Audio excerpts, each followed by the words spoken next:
everyone, and welcome to another episode of Discussions with Dr. Morton. I'm Dr. Kwame Morton, District Superintendent, and I'm happy to be joined today by Dr. Neil Burti, our Director of Secondary Education. Dr. Burti, welcome. It's good to be here, Dr. Morton. Thanks for having me. Excellent. All right, so in today's episode, we are going to discuss the transition to a junior high school model, something that you know quite a bit about.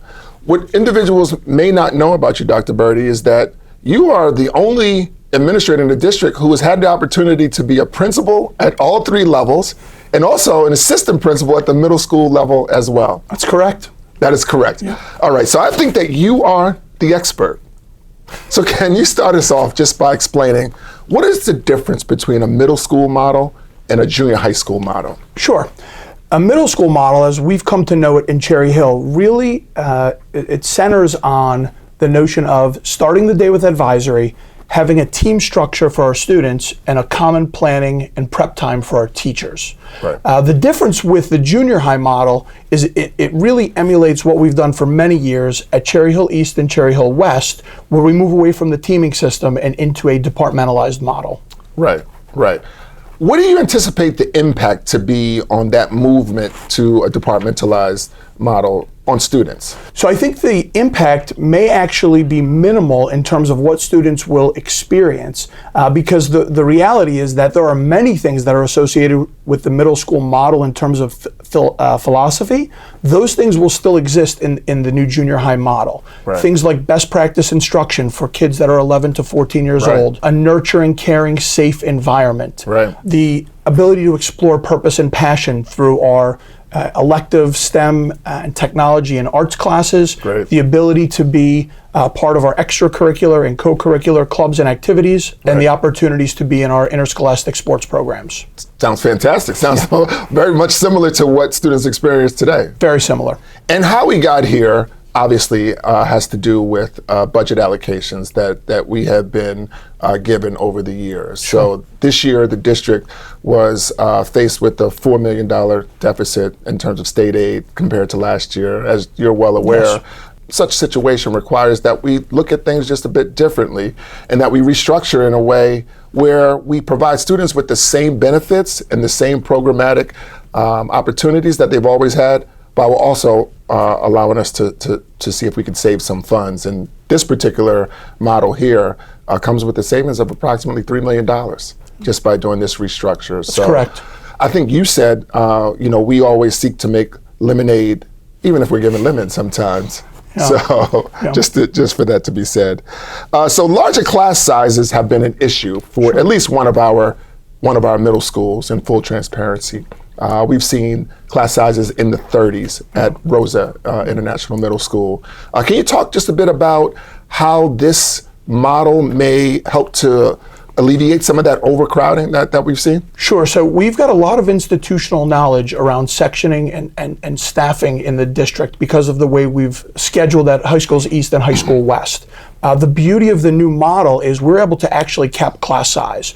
So we set a firm cap on class size, so it eliminates the days of maybe having 30 or 35 Right. kids in a class. We have seen spatial limitations and class size implications in different ways at all three of our middle schools, Right. and this will eliminate that by capping the class size based on our new sectioning process. Beautiful. We capped it at 26, which is comparable to fifth grade. That's right. So we looked at what would be the experience of children coming to us from our elementary schools, and 26 was a number that seemed like it was proportionate to what they'd experienced coming from each of our sending elementaries. Absolutely.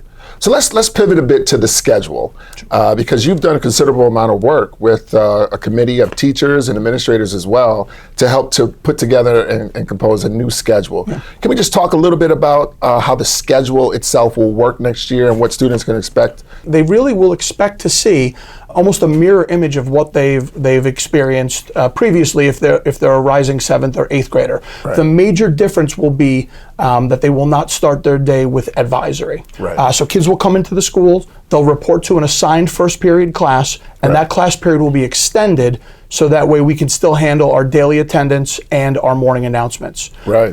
They'll still see their math, their science, their social studies, their language arts. They'll still see their exploratories in world language and PE, and they'll still see about a 30-minute lunch block. But in addition to that, what we've done to help support the loss of advisory and the loss of enrichment and intervention is to create a win period for every child at the end of the day. And that win period, WIN, stands for what I need. I love that. And we think that's a good way to give kids exactly that, what they need to be able to transition smoothly and thrive in the new junior high schedule.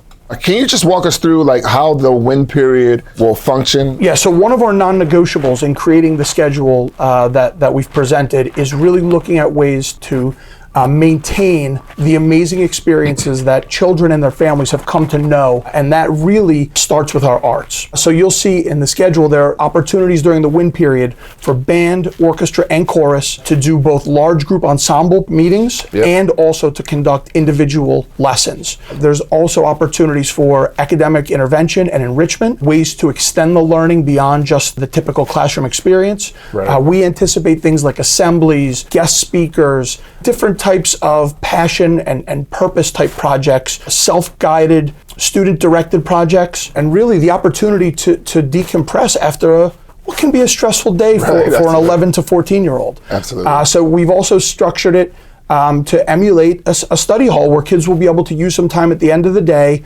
under the supervision of a certified teacher to get some homework done, or to seek help, to extend testing opportunities. It will also allow us to have our clubs and extracurricular activities meet during that period so kids aren't missing instructional time. And for our sports teams that travel, sometimes we come up against early dismissal for those athletes. This will allow it to be from a study hall that they'd be dismissed as opposed to a core content class. Fantastic. And I know something that I really appreciate and love that you've mentioned to me is that you view the sixth grade, the transition of sixth graders into the school as a full year transition. And I guess conceptually, we could utilize this time as well to do some of those transitional activities with sixth graders, whether it be SEL, social emotional learning, or things of that nature as well. So that's really the goal. The goal is to allow this nurturing, caring philosophy to transcend the entire year as we welcome our youngest learners into the junior high schools. So that might be social and emotional learning, it might be character development, it might be looking at the mantras of the schools and what types of character values or attributes they have in their motto and in their slogan. It might be counselors pushing in to do very explicit lessons around skill building and knowledge building for our sixth graders. It might be something as simple as taking a tour of the building and looking at the resources available in the media center, or what do the locker rooms look like, or how do you open a lock on a locker, because that will be new to a sixth grader. So it's disproportionately important that we welcome them and the transition starts well, but we really look to continue to do that transition well into the school year. Hey, so how about students with IEPs and students who receive special education services? Are we expecting any changes in the way that those services are delivered? No, we are not. So there will be no impact to the way IEPs are implemented. Those that are familiar with the scheduling process know that really IEPs begin the process of scheduling. We start scheduling by scheduling IEP students and making sure those programs that are written into the IEPs can be implemented with fidelity.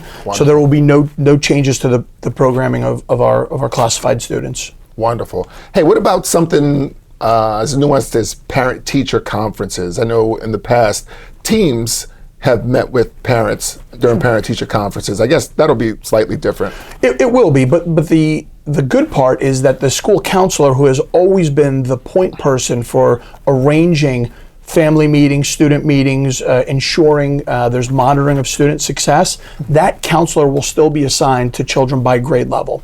So that person will still be the one point of contact for a parent or a child.